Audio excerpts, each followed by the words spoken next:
ചേച്ചി ഇത് ഉച്ചത്തേക്കിനുള്ള ചിക്കനാണ്. ശാലുവേ ബിബി വന്നിട്ടുണ്ടായിരുന്നേ, എന്തോ കൊണ്ടുവന്നിട്ടുണ്ട്. അമ്മച്ചിക്ക് ഇതിൽ വെള്ളം വേണമെന്ന് പറഞ്ഞു. അമ്മച്ചിക്ക് ആയിരിക്കുന്ന കപ്പി വെള്ളം കൊടുത്താൽ മതി. ചിക്കനാന്ന് മനസ്സിലായിട്ട് ഒന്നും അറിയാതെ കൊണ്ട് വെച്ചേക്കുവാ.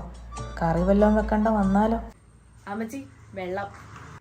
ഞാനെപ്പോഴാ നിന്നോട് വെള്ളം ചോദിച്ചില്ല. കൊണ്ടുവന്നല്ലേ ഇങ്ങ് തന്നേര്. ഷോ, അടുക്കളയിലോട്ട് പോയാൽ ഞാൻ കറി വെക്കേണ്ട വരുമല്ലോ.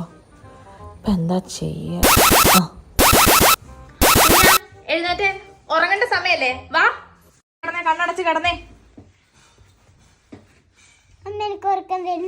അത് കുഴപ്പമില്ല, കണ്ണടച്ച് ഉറങ്ങിക്കോളും. ഇവൻ കിടന്ന് ഉറങ്ങുന്നതാണോടി? ആ പെങ്കോച്ചാണെങ്കിൽ ആ അടുക്കളയിൽ കിടന്ന് എന്തുമാത്രം കഷ്ടപ്പെടും. ഒരു കൈ സഹായത്തിന് ചെയ്തുകൂടെ? ഉറങ്ങാത്ത കൊച്ചിനെയും കൊണ്ട് ഒന്നില്ലേ കൊണ്ട്